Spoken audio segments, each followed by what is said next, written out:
सो hey guys, हमारा पिछले episode जहां खत्म हुआ था वहीं से हमारा एपिसोड 2 शुरू होता है।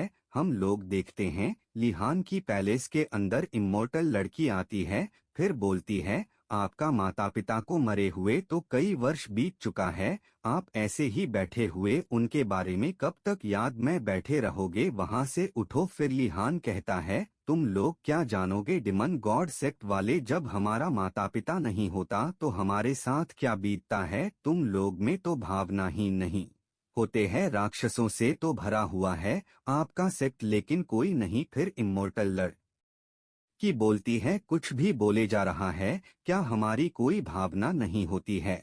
और तो हम लोग डिमन है, तो क्या हम लोग इस वर्ल्ड में नहीं रह सकते हैं? यह आपका तो बस नफरत है हमारे सेक्ट के ऊपर। फिर लिहान को इम्मोर्टल लड़की कहती है, क्या तू ऐसी बैठे रहेगा? आप गॉड डिमान सेक्ट में हमला करने का मिशन पर कब जाओगे? फिर लिहान कहता है, जब तक मैं वह 7 इम्मोर्टल मार्क्समैन को मार नहीं देता तब तक मैं यहाँ से कहीं नहीं जाऊंगा। इम्मोर्टल लड़की बोलती है, क्या वही 7 इम्मोर्टल मार्क्समैन को आप जब तक नहीं मार ना डालोगे तब तक कहीं नहीं जाएगा? यह कब तक? क्या मैं आपका बदले में मदद कर सकती हूँ? लिहान, तू मत भूलो कि आपका बहन लियो अभी भी गॉड डिमांड सेक्ट में है, और यह मत भूलना कि मैं एक एंजल हूँ, मैं तुम्हें जब चाहूँ तब मार सकती हूँ। फिर लिहान कहता है, मैं जो करना चाहता हूँ उसे तू क्या गॉड भी नहीं रोक सकता? देखते हैं वहां से उठकर लिहान बाहर की ओर जाने लगता है। वह इम्मोर्टल लड़की यह सुन गुस्सा से बोलती है,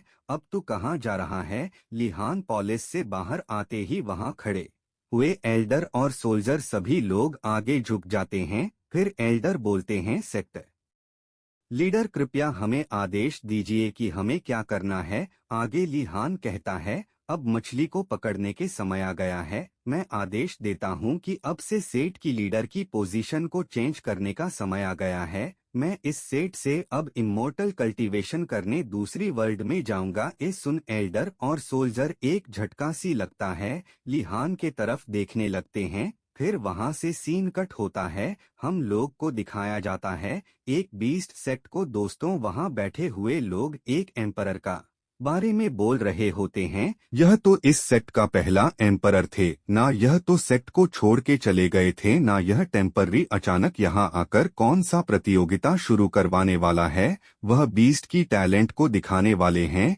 कि उसका मास्टर उसे क्या क्या सिखाया है। फिर वहां के प्रतियोगिता को शुरू करने वाला होस्ट बोलता है, पहले वह जो एम्परर अपना बीस्ट दिखाने वाला है वह एम्परर का बारे में बताता है। यहाँ सेक्ट मास्टर जाइमन हैं, जो कि आप सभी को बीस्ट एम्परर कला दिखने वाला है। दोस्तों, यह जो बीस्ट है वह एक तरह से जानवरों की किंग के रूप में भी जाना जाता है। अब देखेंगे बीस्ट किंग की परफॉर्मेंस देखेंगे। दोस्तों, देखते हैं कि वह टाइगर आज से जलता हुआ गोला से स्मूथली पर हो जा रहा होता है। दोस्तों, होस्ट बताता है, माँ जितने कल्टीवेटर बंदे बैठे हो उन्हें बताता है, आप भी किसी भी जानवरों का यहाँ परफॉर्मेंस दिखा के प्रॉफिट कमा सकते हो। देखते हैं कि वह टाइगर अपने मालिक के पास जाकर खड़ा हो जाता है। फिर वह टाइगर मास्टर बोलता है, तालियां। तभी दोस्तों वहां की एंड सिस्टर की एंट्री होती है। फिर वह अपना इंट्रोडक्शन देते हुए बताता है कि मैं टैक्सू सेक्ट की वैंग चोंगरी एंसेस्टर हूँ। मुझे यह पता चला है कि टू ड्रैगन सिटी में 3 दिन के बाद बहुत खतरनाक बैटल होने वाला है। उसे बैटल में जमीन और आसमान फटते तक बैटल होगा। इतना खतरनाक बैटल होगा कि सब कुछ तबाह हो जाएगा। वहां बैठे लोग ये सुन के तो उनको एक झटका सी लगता है। फिर वहां के होस्ट बोलता है कि क्या इस तबाही से बचने के लिए कोई तरीका तो होगा ना? फिर वह वैंग चोंगरी एंसेस्टर कहता है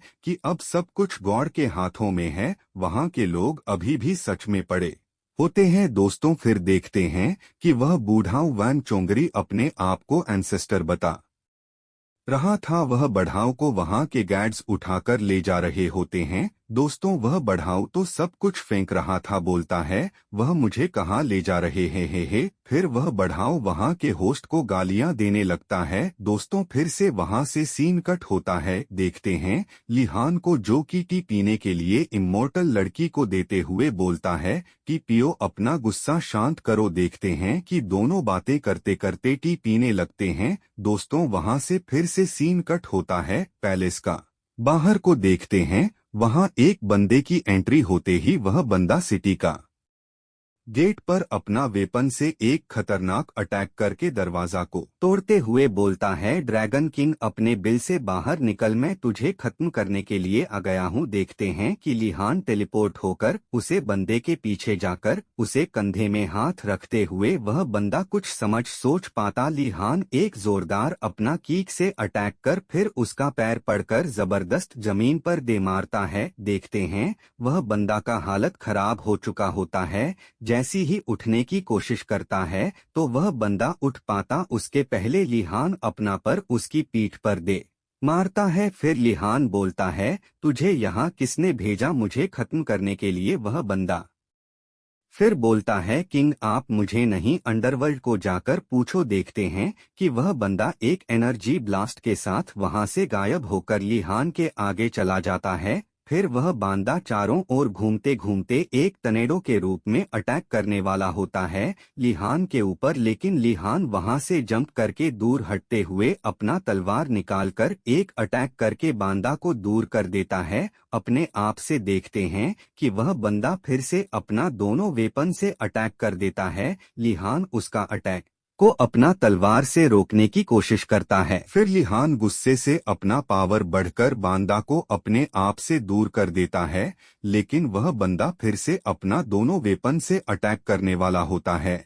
लेकिन इस बार लिहान उसका दोनों हाथ को पकड़कर एक जोरदार किक मारता है। लिहान उसका वेपन को देखते हुए कहता है कि बस इतना ही कर सकता है, मैं तो सोचा था कि तुमसे फाइट करने में मजा आएगा, लेकिन तुम तो एक कमजोर कल्टीवेशन बंदा निकला। उसका वेपन उसी की तरफ फेंक देता है। फिर वह बंदा फिर से अपना वेपन का पावर को एक्टिवेट करते हुए बोलता है, अब मरने के लिए तैयार हो जाओ। वह बंदा जी शलेश अटैक करने लगता है। इधर लिहान अपना भी तलवार निकालकर उसे बंदे का अटैक को आराम से खत्म कर रहा होता है। वह दोनों का अटैक से वहां लोगों खड़े होते हैं उनके तरफ जाने लगता है। वह लोग वहां से भागने लगते हैं। फिर देखते हैं भाई मोटर लड़की को महल का छत पर बैठे हुए बोलती है, यह बंदा तो अभी प्रिमोर्डियल 1 स्टार का कल्टीवेशन बेस है, नॉट बैड, इसका ट्रैक काफी अच्छा है, शानदार, इसे तो मैं 100% पॉइंट में से 5% पॉइंट दूंगी। फिर उन दोनों का फाइट को देखते हैं कि दोनों हार मानने का तैयार ही नहीं हो रहे होते हैं। वह दोनों बंदा अटैक के ऊपर अटैक करते रहते हैं। लियोन या फाइट को पूरा खत्म करने के लिए एक फॉर्मेशन को एक्टिवेट करते ही एक एनर्जी बीम से अटैक कर देता है। वह बंदा कुछ कर पाता, वह एनर्जी भी जोर से हिट करता है। फिर वह बंदा दूर जाकर गिरता है। फिर लिहान तुरंत टेलीपोर्ट होकर उसके सर पड़ते हुए बोलता है, मैं आखिरी बार फिर से पूछ रहा हूँ, मुझे सच सच बताओ कि तुम्हें यहाँ किसने भेजा है? मुझे मारने के लिए नहीं तो तुम करने के लिए तैयार हो जाओ। फिर वह बंदा बोलता है, मैं जानबूझकर मैं आया हूँ। देखते हैं कि वह बंदा अपने आप को एक खतरनाक एनर्जी ब्लास्ट कर लेता है, लेकिन देखते हैं कि वह ब्लास्ट में से पंख जैसी ब्लेड निकालकर लिहान के बॉडी के अंदर घुस जाता है। फिर लिहान वही गिरकर मर जाता है या बेहोश हो जाता है, अभी हमें नहीं बताया जाता है। वह इम्मोर्टल लड़की बोलती है कि यह कामीना लड़का मार तो नहीं गया। फिर पास जाकर बोलती है, या कितना बड़ा बेवकूफ बंदा है, अब तो मुझे जल्द से जल्द डिमन गॉड की हेल्प लेना पड़ेगा। लिहान की नस को चेक करती है तो बस इतना ही बोलती है, क्या आप सचमुच में? दोस्तों फिर से वहां से सीन कट होता है एक पैलेस की अंदर का सीन को देखते हैं। फिर वहां की दरवाजा को कोई खोलते हुए बोलता है, अंत में तो हुनयुन सिटी भी एक तबाही का सामना तो नहीं कर सका। वहाँ के लोग तो बहुत स्टूपिड निकले। फिर वह बंदा का फेस देखते हैं, वह एक डिमन एल्डर होता है। वह आते हुए सीधा अपना हाथ उसके सामने पड़ी कॉफिन के सामने अपना हाथ बढ़ाते हुए अपना हाथ में एनर्जी इकट्ठा करते हुए बोलता है, इसके अंदर तो मुझे कुछ भी महसूस नहीं हो रहा। क्या किंग की डेथ हो गया? क्या वह एल्डर ये सब सो ही रहा होता है कि तभी वही इम्मोर्टल लड़की उसे कॉफिन में ढके हुए कपड़े को हटाते हुए डिमन एल्डर को अपना अजीब शक्ल बनाते हुए डरा देती है। देखते हैं कि वह एल्डर वहां से जंप लगाकर दूर हट जाता है। फिर देखते हैं कि उसके पीछे कोई बंदा अपना तलवार लेकर बोलता है। और बोलो दोस्तों, इसी के साथ हमारा दूसरा एपिसोड खत्म हो जाता है। दोस्तों, इसका नेक्स्ट एपिसोड जल्दी अपलोड होगा, तो दोस्तों चैनल को सब्सक्राइब करना। वीडियो पसंद आया होगा तो वीडियो को लाइक भी कर देना। मिलते हैं नेक्स्ट वीडियो में। Thanks for watching.